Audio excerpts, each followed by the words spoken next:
Namaste and welcome everybody. Thanks for being with us. I'm Sandy Graham, co-director of VASA and a member of the Vedic Friends Association. It's a real pleasure to co-host our VFA Dharma Dialogues, which happen the first Thursday of the month. And today's topic, we have a really nice panel for you. It's called Vedic Mantras as a Solution to World Chaos. And these are free online once a month satsangs that you can join. I'd like to first introduce my co-host, Benny Balabhadra Das, or Benny Tillman, who will introduce our speakers today. Welcome, Benny. Nice to see you again. Hare Krishna, Sandyji. I just saw a message pop on the screen saying the meeting's going to end in 10 minutes. Prakash, did you see that? No, I don't see that message. Okay, hopefully it won't affect it. But anyway, Hare Krishna and Namaste to everyone. Let me begin by, I really wanted to thank Sandyji.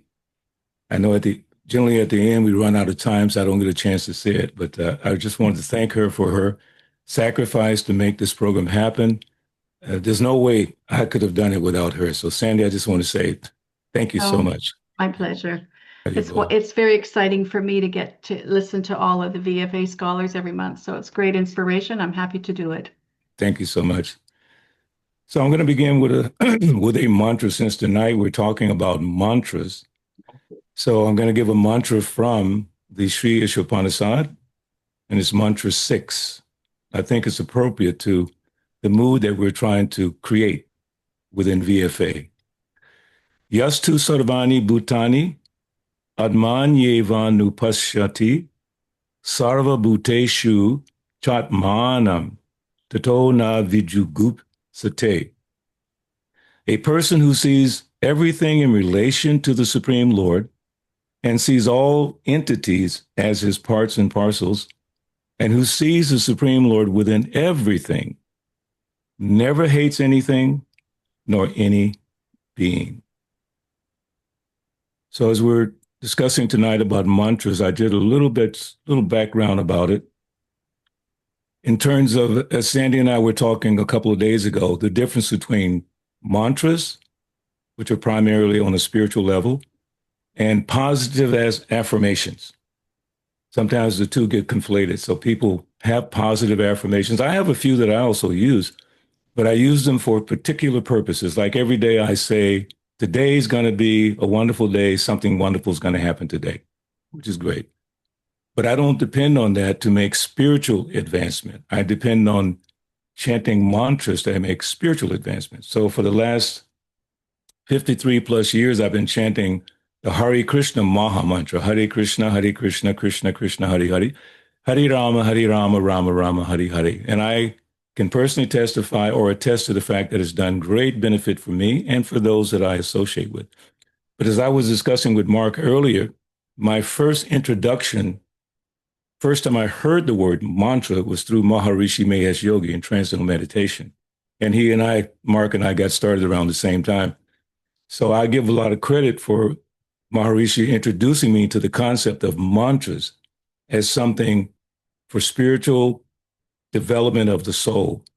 So going from that into Krishna consciousness has been a wonderful adventure. So I'm excited tonight to hear the perspectives from Mark Cohen, Kavindra Rishi, and Sri Nandanandana regarding the importance of mantras. So I just want to welcome all of you to the call. Appreciate you being here. And with that, we'll go ahead and get started. So let's see. We have some questions that we put together. But first, let me introduce our speakers. First, we have Stephen Knapp, Sri Nandanandana Das, founding president and co-chairman of VFA. He's an avid writer of more than 50 books. He also received the Padma Shri Award from India. Next, we have Jeffrey Armstrong, Kavindra Rishi. He's a co-chairman of VFA. And he's ICCR Distinguished Indologist, Vedic astrologer, author, and poet. He's the founder of VASA, Vedic Academy of Sciences and Art. And then we have Mark Cohen, PhD, teacher of Transcendental Meditation and the TM Siddhi program for over 53 years, sharing these practices with thousands worldwide, trained directly by Maharishi Mahesh Yogi, He earned a PhD in Maharishi Vedicum Science in Maharishi Vedic University. So let's begin. First question is very interesting. It says, what is the purpose of a mantra? How is it different from an affirmation or simple calming phrase? How do you choose a mantra? Can you pick one yourself, or should it be given by a teacher? So I wanted to begin with Kavindra Rishi, Jeffrey Armstrong, if you can take that question. And each one of our speakers will address. Yes. Sandy, was that I'm you? just going to say, just a reminder to the speakers, you have 3 minutes for each question, and we have 5 questions for each of you. So just pace yourself. Thank you. Mantra is embedded in and understanding it in the profound characteristics of the most perfect language, Sanskrit or Sanskritam. This is a missing ingredient in the other languages of the world. So let's just say that Sanskrit is the most perfect and precise language, and therefore, no matter how close to being or accurate we've been in other languages, we aren't always as precise. The same was true with Latin, which is why Latin has greatly influenced English. So Sanskrit, if you think of it as the ultimate programming language, which is designed to connect all living entities who exist with the one another, as well as the devas and devis and supreme being that is the source of all. So Sanskrit is the ultimate programming language.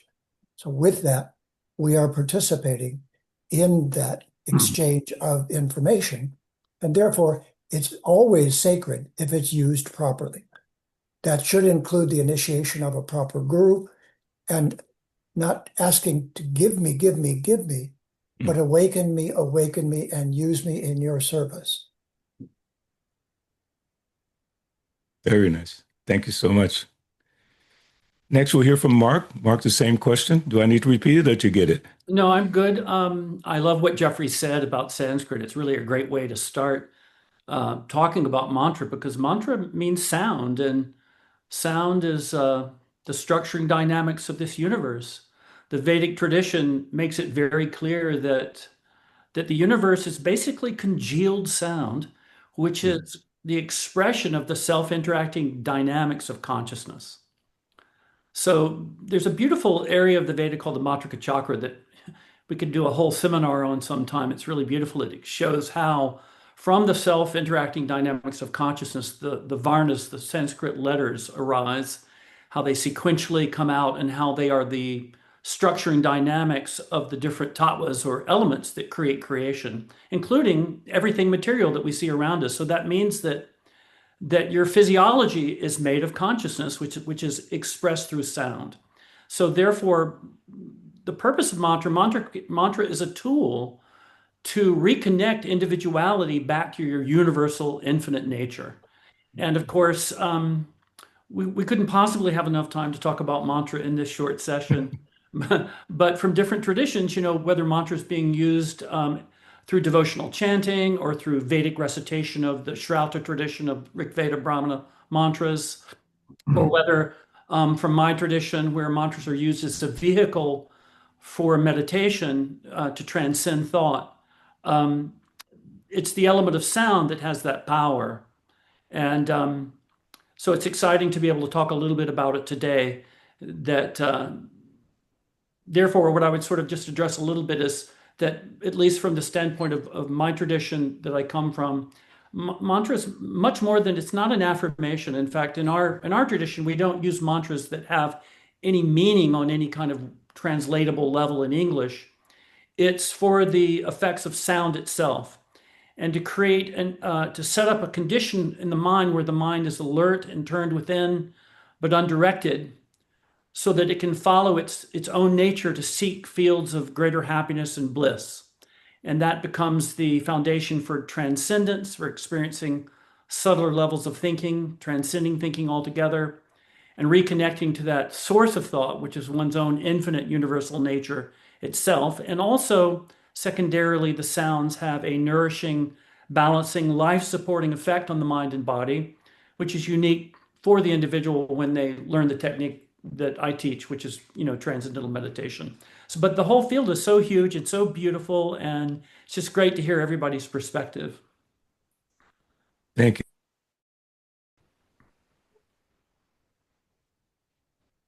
Thank you, Mark. That was lovely. Based on that, we should get everybody chanting mantras. Stephen, give how it a about we go to chance. you next? Seems like the recording just started. Yes. But in any case, Yeah. I haven't done the research, but I know that in some ways there's been medical research into the body, the mind, the brain, and stuff like that, that after one has been chanting for some time, where they've done MRIs on the brain where it becomes more calm, more peaceful, more developed, more aware. So this is something that can be affected as well, just on a physical level. But also the thing of it is, as the mantra raises your consciousness, you can begin to perceive deeper levels of spiritual knowledge, especially when you read books like Bhagavad Gita or Bhagavad Purana, or any of the Upanishads like that. In other words, as you become more, your consciousness becomes more refined and more developed and more spiritualized, the knowledge or information therein, these texts, also becomes more apparent and understandable. Then such books do not remain like a mystery to resolve, but they become a reality to experience. In other words, you can begin to see what these books are talking about. You can actually apply these books into your life in that way. Because many of these books, like Bhagavad Gita, or like was being read earlier by Balabhadra from the Sri Upanishad, they're like, the verses themselves are like mantras. So you can read each verse as a mantra, which then repetitively can begin to influence your own awareness, your own upliftment, your own calmness, your own peace of mind. But you can also begin to then apply it into your life in that way. So that's one of the other aspects of what mantras can do. That's kind of a callback, Stephen, isn't it, to it being read in the original language of Sanskrit, where each word is actually a sound vibration and a mantra. I guess we were sort of a step Right. down if we have to read it in English. So it's so important to hear it in Sanskrit. All right, Jeffrey G., we're going to ask you the same question. What are the scientific and enlightening benefits of mantras? What can mantras help with anxiety, stress, or emotional overwhelm? And we pretty much had that answer from Mark really well, but maybe you can answer what is the best way to use it in real life to get those benefits?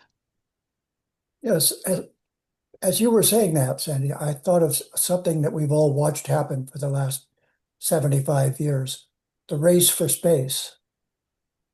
We even have the term spaced out, meaning not very connected to what's going on. So let's just say that beings like us living on a planet like Earth, and I'll call her Mata Bhumi, because that's the Sanskrit word, and humus or earth and human comes from the word humi. So the first thing I want to say is that sound vibration is language. It's languaged as we're doing now. But Sanskrit is a language designed to put us in direct contact with the source of the vibration that is being represented by the Sanskrit. It is this that makes the Vedic teaching so profound, because without Sanskrit terminology, nothing would change the vibration.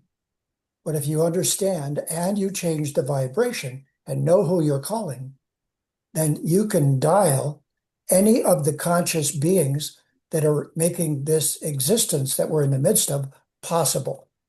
And this is the great secret of Sanskrit and of mantras and of the Veda, that just as you wouldn't expect a huge corporation to exist, the one that made your car, for example, without beings making that possible. So a guru is someone who comes and tells you, here are the beings that make life possible in the realm of matter. Here's Surya, here's Chandra, here's Managalaya, Here's this one, here's that one, here's their name, here's their phone number. If you'd like, you can dial up and have direct contact with them. Really? Yes, really. And this is a yoga. As a matter of fact, there is no yoga without this. And yoga has come into our quite crippled society, a piece at a time, from various gurus, landing a piece of the puzzle or solving a problem. I would say most of them only did part, but that part is deeply appreciated and deserves our respect. But some of the gurus have been very profound in directly linking us to realities that are present constantly. But we have to have their dial-up phone number in order to appreciate it, contact it, and benefit from it. So think of mantras as a line of connection between ourselves and a reality that becomes a part of us. It comes down that pipeline, down that broadcast, and enters us. And this is where the mantra comes in. This is where we begin to sing it. Hari Haraya Namaha. We begin to feel it. We feel the emotion that comes with the experience. We find out who it is that we're calling. We all had this experience when radio came on and then television came on. We were born into a time when sound vibration was being reawakened to us. But this Sanskrit teaching has awakened it to the ultimate level. And that's the secret. That the reality that is supporting the universe speaks in Sanskrit vibration. It emanates those vibrations, and whatever you associate with, you become like. And we may associate with them by chanting their vibration. I'll give you a quick example. One of my gurus gave me the 108 names of the sun, Surya. And I'm not going to chant the whole mantra because it would take too long. But he gave me, and I'll just do maybe 10 of them. So we all know the sun. Say that in English and everyone points to the sky. Then say Surya. They don't know that one, but that's Sanskrit for the sun. Now what? Well, the sun has many different aspects, many different energies, many different truths. Would you like to download them? Yes. Would you like to be in association with the sun? Yes. All right. Om Surya Aryaman Bharga Tvastar Pushan Arka Savitur Ravi Gabastimat Ajakala Mrityu Datar, and so on for 108. Till everything that is the sun is now vibrating into our being and enhancing our being by association.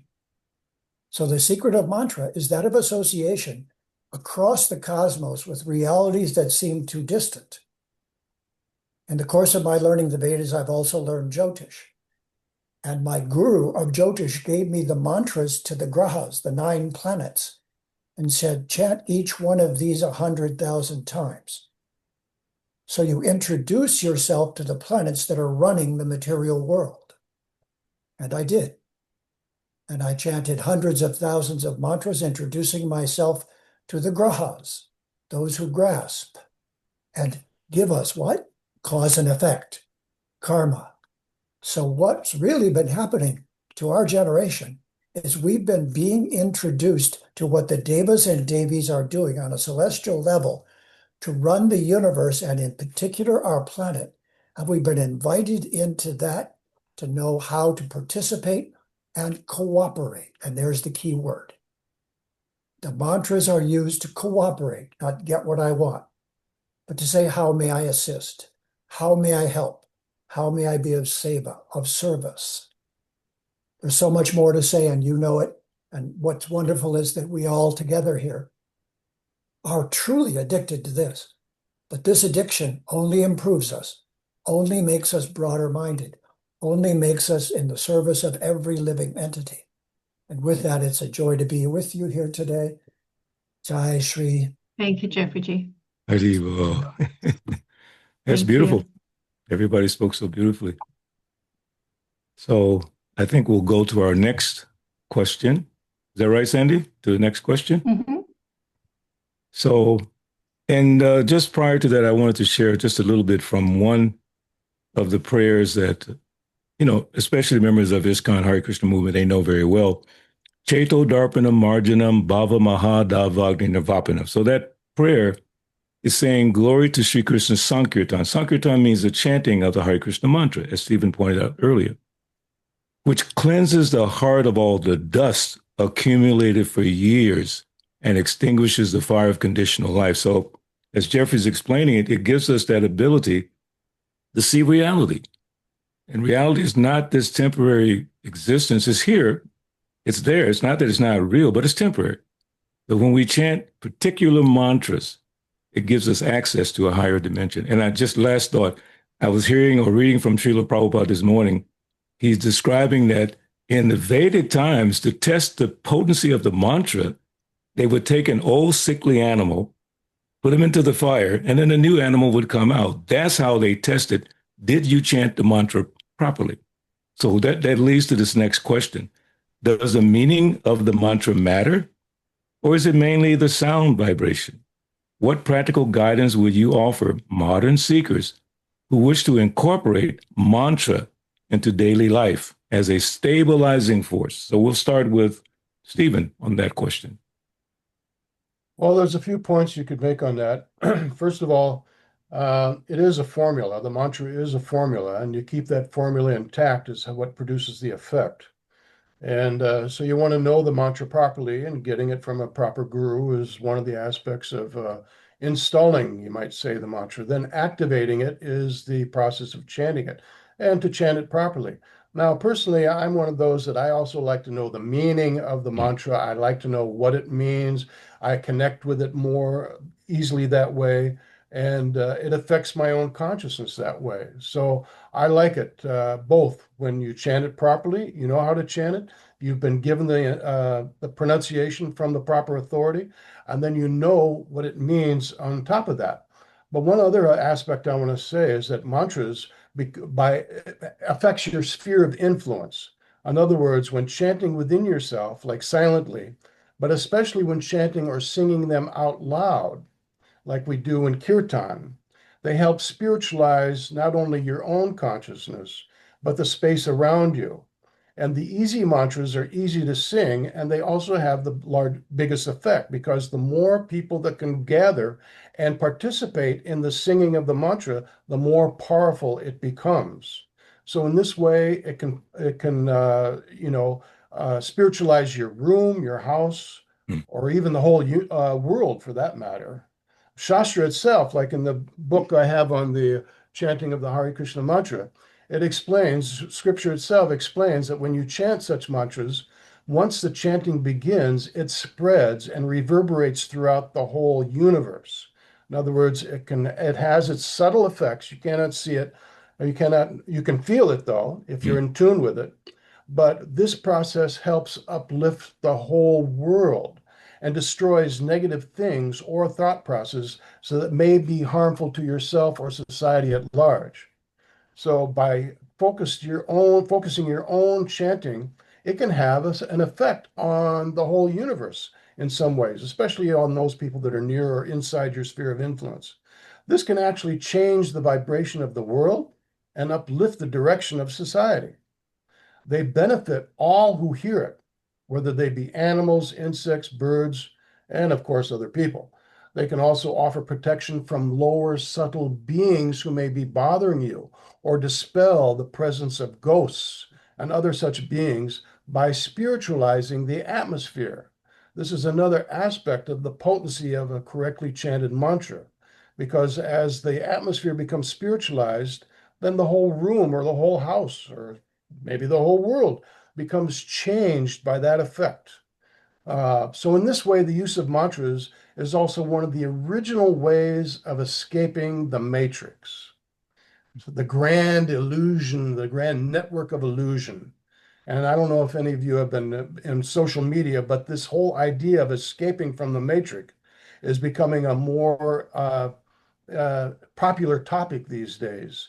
So in this way, the mantra itself, like we've been saying, propels you to understand and then directly perceive, but then interact with the ultimate state of spiritual reality. And as this takes place, and the more it affects a numerous number of people, then the whole world becomes changed. That's why sometimes you see what's called kirtan parties or groups of people engaged in congregational chanting of the mantras, like the Hare Krishna mantras, through the streets of London or New York or other places, because it has its effect. It has an ongoing spiritual upliftment that everybody can participate in, everybody can perceive, anybody can taste. So this is another aspect of the mantras that I didn't want to ignore. So we'll leave it at that for now. Thank you. Excellent points. Kavindra, Prabhu, I'll give you the question again. Does the meaning of the mantra matter, or is it mainly the sound, the vibration? Yes. That's a quick answer. It's a beginning of a long answer. Because what's amazing about the Vedic library of Sanskrit knowledge is that it has mantras that connect us to departments of nature. And although the word spiritual is a warm-up word, it isn't precise. But if we know that nature is being run by a particular department, so for example, Shiva and Durga, Shiva and Shakti. So who is that? Well, that's the Deva, the being who is running the show, who's in charge of the disintegration and destruction of everything that shouldn't be there and making sure that everything that is there should be. And there's another one, Brahma and Saraswati, and that's the creative department, Shakti and Shaktiman, the masculine and feminine. And then there's this one that keeps life balanced, Vishnu and Lakshmi, or Sattva, Brahma and Saraswati for Rajas, creation, Shiva and Durga for recycling, as it must be. Now then, how do we connect with them? Om Namah Shivaya, Om Shakti Ma, Om Namah Shivaya, Om Shakti Ma, because now we know who we're talking to. The beings, male and female. Or how about Om Shri Vishnave Namaha, the maintainer of all. Om Shri Vishnave Namaha. We understand phone calls, we're doing it right now. So what if we get this directness? You all seem right here to me. I see you all. I see your expressions. I benefit from your presence. This is the secret. Mantra is the internet. It's the internet that connects all of the important source points for reality. Spiritual doesn't do them justice. They are the sources of everything. And mantra is the invitation to have a direct personal relationship with those devas and devis or beings who are running the show. And that is amazing. And as soon as you know that you say, amazing, please introduce me. Om Shakti, Om Shakti, Om Shakti, Om. Adi Shakti, Maha Shakti, Para Shakti, Om. Now I'll sing about Mother Nature, wouldn't you? Don't you love her? Of course you do. Did you know her name? No. Do you have her direct phone number and address? No. Or yes. In which case, I hope you use it and stay connected. That connection is called yoga. The ultimate of yoga is to connect with the source outside of the material world, where we come from, and to also stay connected there. Hare Krishna, Krishna Krishna. We who know that vibration is coming from outside of matter. And Shiva and Durga are working for Krishna inside of matter, and Brahma and Saraswati, and Vishnu and Lakshmi. So this mantra matrix that we are in the midst of When you finally truly understand it, you'll go beyond international to intergalactic in your worldview, and you become what's called Mahatma. You see the big view. And with that big view, you will not go to war, stupid wars that are needless. You will not want to destroy other human beings. You will know how to talk to them, to invite them into the intergalactic club of beings who have a direct connection and want to turn Earth into a beautiful, elegant, educated, peace-loving place where we can all get to know one another, show respect. Jai Radhe Shyam, the ultimate then. And the Krishna consciousness movement gave us the ultimate loving mantra. And the other movements gave us various ways to connect with departments. All of them worthy of our respect. Each of them different, not the same. To say it's all one and they're all the same is not true. They're not all one. They're all part of the ultimate reality. And spiritual isn't a big enough word. But we've got a whole lot of Sanskrit words, and I know everyone in this meeting is dedicated to bringing them gradually into the English language. That's enough for the moment, but Jai Radhe Shyam. Ready? Well, that was beautiful. Thank you so much. And we're going to hear from Mark. And on this question, Mark, does the meaning of the mantra matter? Because I know you said earlier about in TM, it's not so much the definition of the mantra, but it's the quality of the sound vibration of the mantra. So I'm very interested to hear your perspective on that. So does the meaning of the mantra matter, or is it mainly the sound vibration? So there are mantras that do have meanings, and they have a meaning because it does matter what the meaning is. But in the kinds of mantras that are being used for TM are purely specialized impulses of sound that really cannot be translated directly into English. And the purpose of how they're used, if there was a meaning value, it would make it difficult to achieve the goal of what TM is doing, which is allowing an individual to experience subtler and subtler aspects of their own thought process, where thought, which is a sound quality, becomes less active, less active, less active, and then experiencing the finest impulse of thought as sound, and then eventually transcending that and being left with the source of sound, the source of thought, which is Atman, the self, pure consciousness. So for the case of TM specifically, the kind of mantra being used, sound is not, meaning is not known, nor is it useful. It would be a distraction to the natural, effortless process of silent meditation, becoming less and less active and transcending altogether. And this is important. The sound value is very important and very powerful, because even we know from physics that at deeper levels of nature's functioning, there's more power, there's more energy, there's more intelligence. If we look at the surface level of an object, maybe a piece of wood, for example, or table or something, it seems inert. There doesn't seem to be much energy associated with it. But in physics, if we start to look at tinier time and distance scales, we start to see the molecular structure within that macroscopic object we call a piece of wood.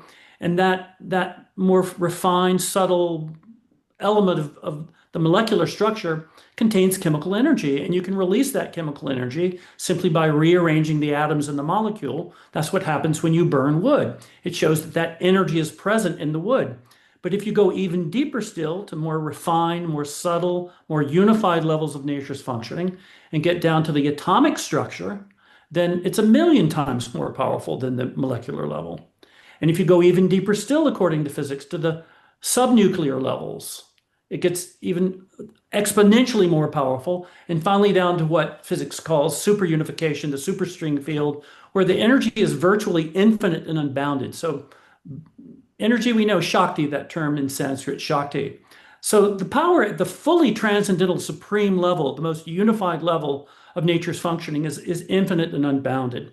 And this is true in the parallel with the mind, that when we experience more unified, finer, less active stages of thinking, at these deeper, more unified levels of experience, there's greater energy, greater creativity, greater power, greater bliss.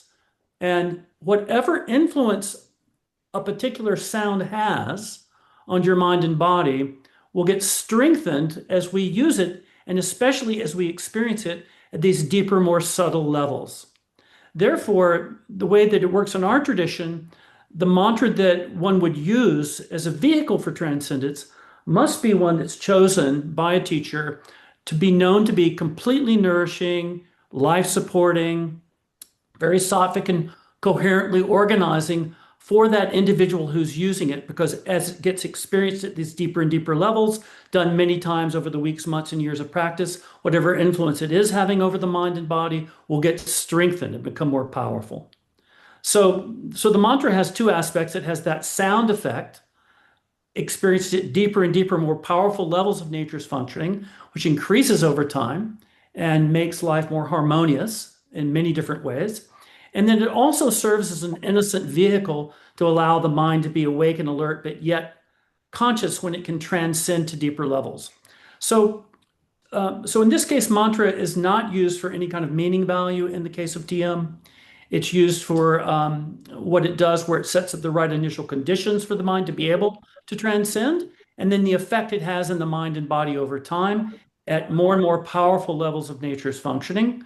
And therefore, it's very important in the practice of TM that the correct mantra is chosen, because sounds have different effects on different people. Not one sound that might make one person experience something in a certain way may not be exactly the same for another person. So it's very important that it's the correct sound for that person in particular, because if it's not the right sound, then what's getting strengthened over time might not be the best effect. And this is specifically how TM works in the kind of mantras that are being used. And it's a very important part of learning TM, that we learn TM from a certified teacher, so that the correct mantra is used and how to use it properly is used. So Thank you. Very nice. All the comments so far have been really good. Sandy, I think in the interest of time, we want to give some of the audience a chance to sort of chime in if they have any questions. What do you think? I think we should do that. We've run out of time, and I know we could probably go on for another hour because everybody has been answering these questions from different perspectives, but all very valuable. I think one of the big takeaways for me is that it seems that we're using invisible sound vibration to reach out to invisible beings who can download or communicate with us. So there's this, as Jeffrey mentioned, an invisible departments of existence out here that are making things happen that we don't see or hear, but we know we can feel them. And I think emotion, the emotion that we chant with a mantra has a lot to do with it. Yes. Let's ask the audience, is there any questions there that have brought up? I'm sure there are a lot. Like I know people always ask, how long should I chant a mantra, or does it matter? Vijay, you've got a question there. Okay. Namaste. Anybody can, I'll make a statement. Can you hear me? Yes, we can hear you. Go ahead. Okay. I'll make a statement and then I'll ask a question. The statement is in Mahabharata. The Pandavas, they keep their weapons on a tree, and with a particular mantra, it becomes hidden. Nobody can see it. When they come back before the war, then they do the mantra and everything is seen. That means the mantra is changing some physical aspect of invisibility. So that's a example given. And the question I have is, I know there's, I think Mark G or somebody was talking about positive mantras, negative. So what is the difference between mantra and incantation? Are they same or are they different? I get confused. Mantra and incantation. Anybody can take. Mark G or Jeffrey. Incantation or positive? Incantation or positive affirmation? Which one is it? No, mantra and incantation, are they same or different? That's the question. Okay. Incantation. Okay. Anybody? Yes, Jeffrey? According to the Vedic teachings, there are beings, and oneness is not supposed to negate beings. Just because oneness is an important aspect of yogic learning, so equally and even more so is the fact that we are persons forever. We always have been and always will be. Now, certain aspects of Vedic philosophy are designed to remove from us misconceptions about who we are that we accumulated by working within matter or Prakriti.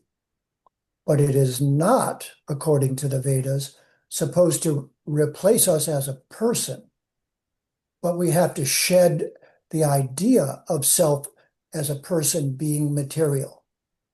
So think of it as an entity of some kind is on a journey. And this yogic teaching was given to persons by persons because this is the case. So certainly misconceived notions of personhood have to be shed, and inappropriate ideas that come from associating with the temporariness of Prakriti, matter, have to be shed. When understanding what is achintya, you can't think it by extrapolating from material behaviors within Prakriti. You actually have to get in contact with the source, just otherwise also known as yoga. So yoga has stages. Each of them is true. The oneness stage is true. The emptiness stage is true.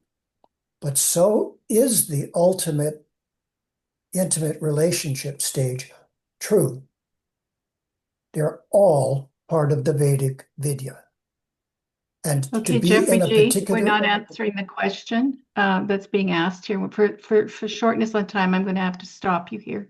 The word incantation is a bit of a Christian word meaning to cast a spell. That is not the same meaning as mantra. To use it in the same way is not correct. So that's the answer to that. Can we take a question from the audience? Jeffrey, that was a really good point you made, but just we wanted to stick to the question.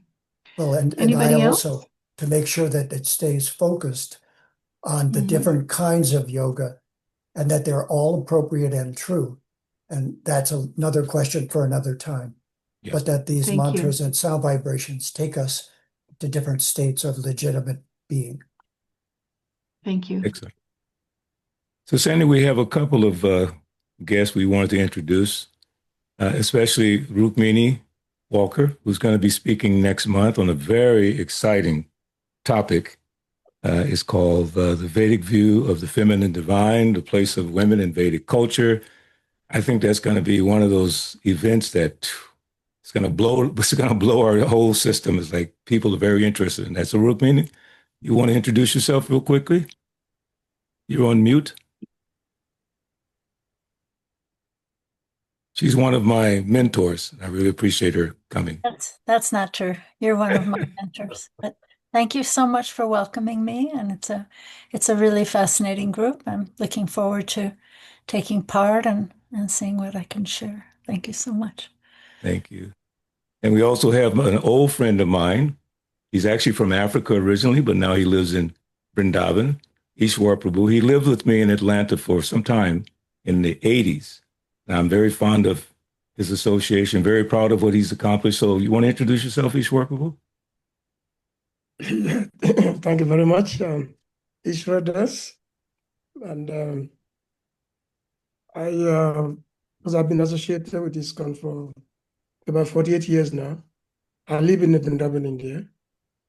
I came here about 31 years ago when I left USA.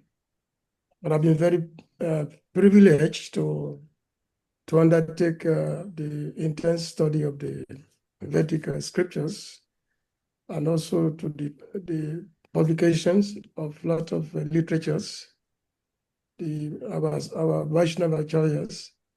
So many books have been translated, which were not done by our Prabhupada. And I recently published the Sri Ramcharitamanas of Goswami Tulsidas.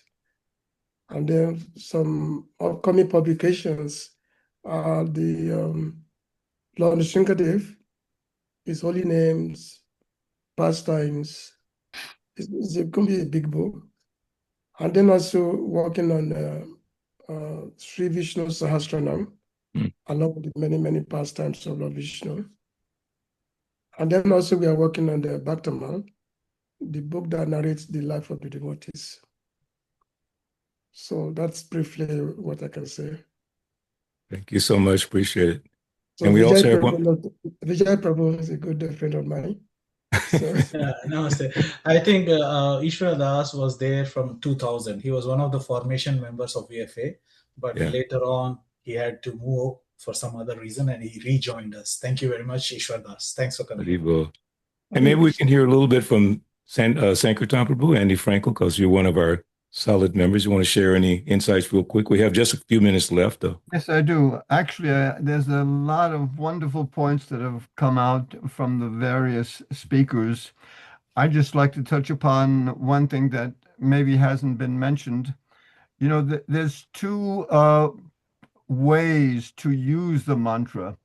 One is for your personal enrichment, to shed the conditioning, to wash away all of the anxiety and various frustrations that we have that accumulate in the material world, and we're weighed down with these things.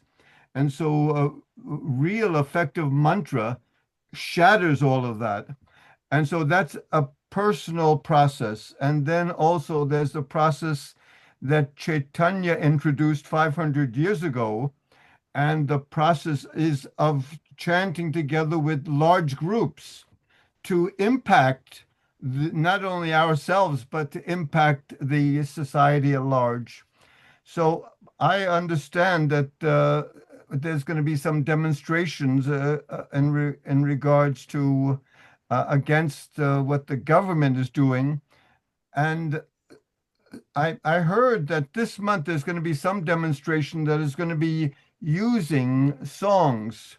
So that's a fantastic step forward to understand that there is a power in sound vibration, and a higher sound vibration can kind of shatter the lower sound vibrations. And I think we need to help people understand, you know, they're going to be using songs probably, you know, from the 60s or 70s. But the real impact, Prabhupada himself says that the sound vibration of the holy name can reform all of the anomalies. So, and there are a lot of anomalies in our society today.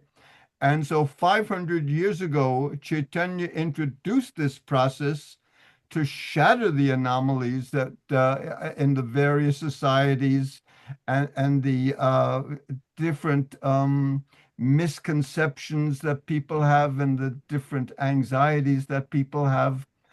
And so 500 years ago, Chaitanya, he established the sound vibration, the chanting of the holy name in the very first massive nonviolent demonstration. And that was the first one that is documented anyways. There may have been others, but this 500 years ago is the first documented massive nonviolent demonstration using the sound vibration of the holy name of Krishna. So, you know, there's a lot of things to look at from a lot of different perspectives. And I think we've covered a lot of ground here this evening. Thank you so very much. And one other thing I want to add is that the people who are attending the session can also, there's a number of articles by myself and other devotees, other members of the Vedic Friends Association. Go onto the website.